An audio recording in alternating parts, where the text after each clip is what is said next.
Alright guys, what's going on? We're on to week 3 of season... I think it was 53. I didn't see who we were matching, but I guess we'll find out here shortly.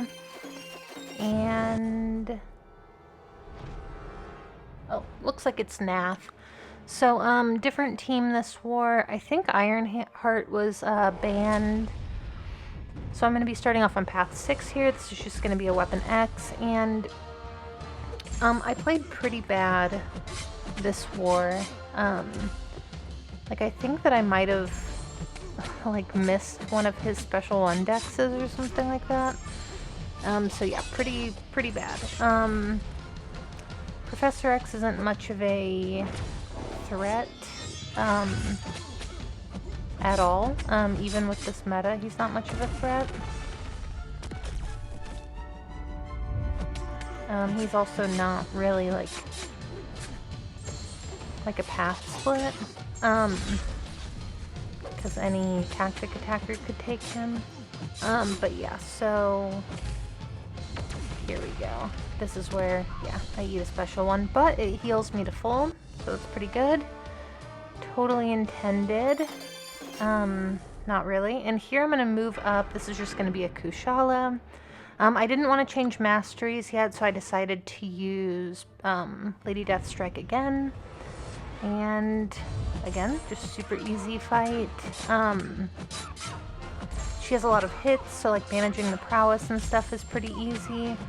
The thing that made Kushala a little bit more threatening, I guess, in this meta was that, so first of all, if you parry her, or if she parries you and then you hit her block, that counts as a regen effect. So it does make her, or did make her, a little bit tricky. The other thing is that a lot of these defenders, you could invuln and push them red. With Kushala, you could not invuln and push her red, because she degens on her special 3. So not a huge deal, just trying to keep the heal block up here. I didn't like the spacing on that, or like the timing on that. You have to dex her special 1 a little bit early to be able to punish it. So yeah, she's gonna go down. Pretty quick fight, just like a minute. This next fight here was a little bit of a clown show. We did not have a Sandman ranked up in my battle group, probably in my entire alliance. So I ranked him up for this fight. I forget, I wish I could remember what their bans were. But like at first I was gonna send Deathless Vision to this fight, and then all of the other officers basically just clowned me for it and told me like, please don't send Deathless Vision to anything. So I just ranked up Sandman, it was fine. Thing with this fight, you don't really want to push her to her special 2, because then she's going to be unblockable. It puts the buff immunity debuff on you. And here we go. I'm going to completely mismanage whatever this is. So right there, I saved myself with a special 1. I thought I was going to be able to do a couple of heavies. I was able to in duels, but for some reason I was only able to get 1 off, and then she got out of the route. So, like later in the fight, I'm going to be pretty nervous to do multiple heavies as well, and it's going to completely elongate the fight. I talked to my alliance mate Royu about it, and he basically said the same thing. He was just like, yeah, you just didn't use your whatever mode this is. So right there I could have done more heavies. I'm not sure why I could only do 1 the first time. If anybody knows, please share with me. But yeah, I'm just gonna special 1 spam. It's gonna turn off her ability where, like, when I'm bleed immune, she's gonna gain some power. It's not gonna reverse her power, unfortunately. But yeah, she's gonna go down here in a second. This fight was probably twice as long as it needed to be, just because I didn't do my heavies whenever I had them available. But yeah, so it's over. Almost 2 minutes, which is insane. And then here I'm going to go ahead and change masteries. I'm going to put on half recoils, bleed only, just in case my heal block falls off here. I wasn't sure if the tactic heal block would count for Lady Deathstrike's abilities to block unblockables, or if I needed to do a medium ender. I think I needed to do the medium ender though. So I am immune to heal block in this fight, so the only way I'm gonna get more debuffs on myself is if he like throws a special one, the power sting, or if I get some of his little plasma buildup things on me. Right there, I was dumb, finished with a special one, or finished with a medium when he had a special one available, so now he's gonna start putting those things on me. Not the end of the world though. I'm just gonna keep my heal block up from my kit. He's gonna be super special one happy, which is fine because my heal block from the kit is pretty long, and you can see every time there's a heal block passive on him, you can see the unblockable thing pop up, but when my active heal block is on him, the unblockable doesn't proc for him at all. So yeah, just medium ending combos here, special one spam. There's pretty much nothing to this fight.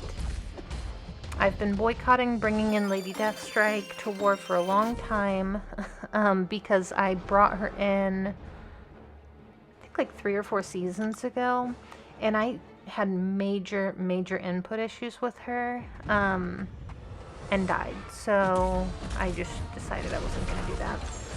This fight, this is Crossbones. The strategy here is power start 1, throw, I think I could get 1 special one off, but I'm gonna get really bad Fury RNG here. Like right now it's really good, I'm doing really good damage. But when she's over a bar of power, I don't like punishing her heavy attack. So I have to wait out her unstoppable now, and basically she's at 10 investigation, and now, you know, I don't have any furies. So here we go, have like 3 furies now. Hopefully I pause them here. I do, okay. Gonna go ahead and hit her some more. So I've done this before. I did this during whatever that like auto block meta was. But I took her on a different note. It was like the prowess one, and it was much faster. It was like 30 seconds or something like that. Probably because I could stun her. But yeah, this one took over a minute, so I felt like I did something wrong there. I probably did. I asked K2 about it. He said that I played it fine and just played it super safe, so I guess that's the goal. Alright, next up here is going to be PBT. So this was week 3, so this would be, what, War 8? This is going to be War 8 of the season. Bringing Omega Red back. I'm assuming this is Path 7 in Section 1, just a Kingpin. You can use pretty much anyone for this fight. I just wanted to use Omega Red. Basically, I was like having a pretty good season. I was putting a bunch of Sig Stones into this guy. So yeah, I just decided I wanted to be able to use him. And he's really good. He's still really good. He's not even Sig 200 here. I didn't get him to Sig 200 until after the season ended. This is just going to be an Absorbing Man. Yeah, just an Absorbing Man. You can tell because I like paused a second before I entered the fight that I was like pretty nervous for it. But here I'm just gonna parry him, stay close, build up spores.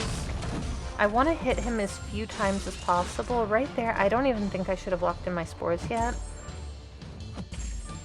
Like, he can crit me through the block at any moment.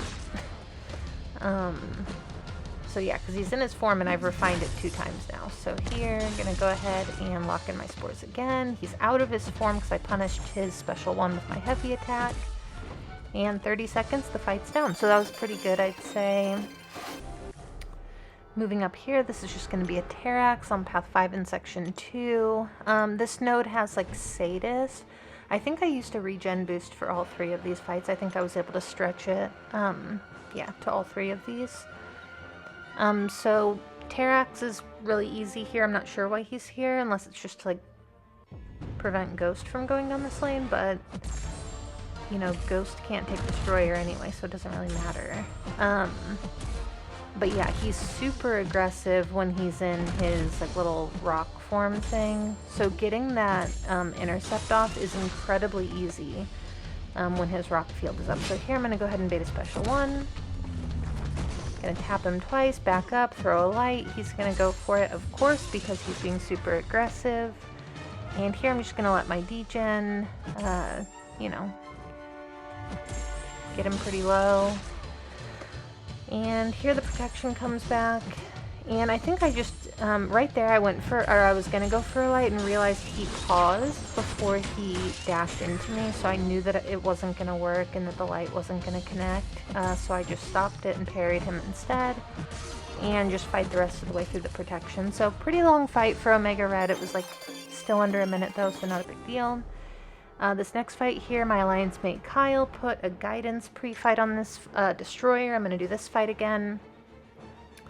You know, I've taken this fight a bunch. I took it pretty much all the first season of this meta. Like every single war. I had ranked Spider-Punk for, I think it was like the auto block meta or something, like the one before this one. I had ranked him for defense. So I had him ranked. I realized that he had like the riposte type of mechanic thing that Kate Bishop has, and I'm pretty comfortable with Kate Bishop normally. So yeah, I like understand how this fight should go pretty well. You basically just want to bait special ones from him. Here, I don't know why I pushed him to special 2. It was pretty dumb. Because you want to just push him to the same special over and over again. Like that's the goal. You want to get your Encore passives up. You want to apply the Rupture every time that he throws the same special attack. And then I like having the guidance so that I can use my taunt more effectively. So here I'm going to go ahead and just bait special ones. He's got the power gain, but I've got the heal blocked up, so it doesn't matter. And him spamming the special ones is just going to help me get a new heal block up. So here I'm going to counterattack from a distance. That's going to count as an intercept. Going to throw my special 2. Miss pretty much all of my swipes. I think I got a new phone during this season. Actually, I know I got a new phone during this season. And that definitely helped quite a bit with me actually hitting my swipes. So here we go. Yeah, that was kind of long. Not the best attempt, but it was fine. And was that it? Was that my last fight? It was. Okay, so, oh, we ended up winning both of those wars that I just showed. This is, missed who this was too.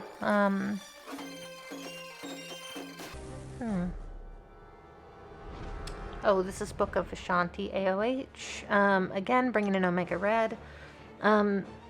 This one I got kind of, I think this is the one that I cleared with Tom.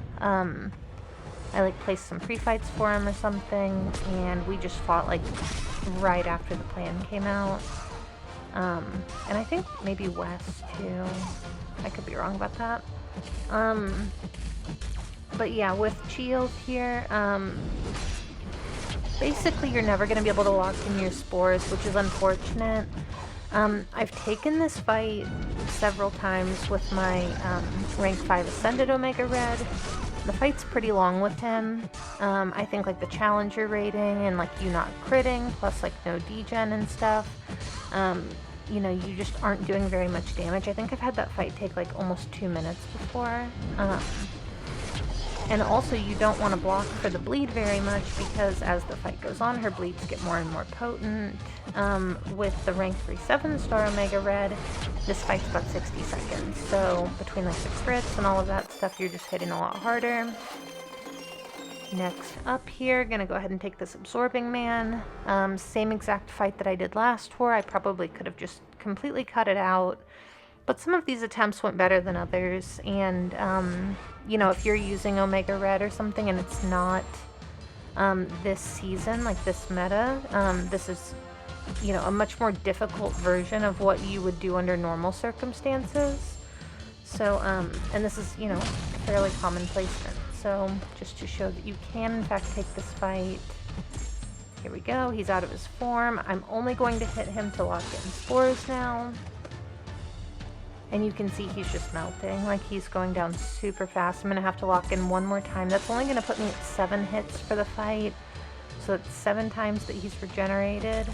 And, yeah, the fight is over before I hit 15 hits. So Tom took the fight right in front of me. This is why him and I ended up clearing together. I think it was like a Prowler, and he used it for a Photon Ramp. And this is just going to be a Korg. Nothing going on here. This fight, this actually is a good placement, in my opinion, because if Korg is really high sig, before you get your 10 spores up, like right there, he purified one of the debuffs, so he has like a permanent energize for this fight, which, you know, is not the end of the world, but this is a fight where like getting your initial spores up is a little bit, it's not difficult, but, you know, Omega doesn't, he's not like Apocalypse, he doesn't shut off the purifiability accuracy until he has spores, and you have to be close to apply those, and if you're close to them, then they're going to place debuffs on themselves and have a chance to purify. So here we go, place some pre-fights for Tom again, he destroyed those fights, and I'm just going to take this Atuma. I placed a guidance here. I think that I used an invuln here too, which is like honestly kind of embarrassing. I think that my plan was to just push him red, so he wouldn't go unstoppable.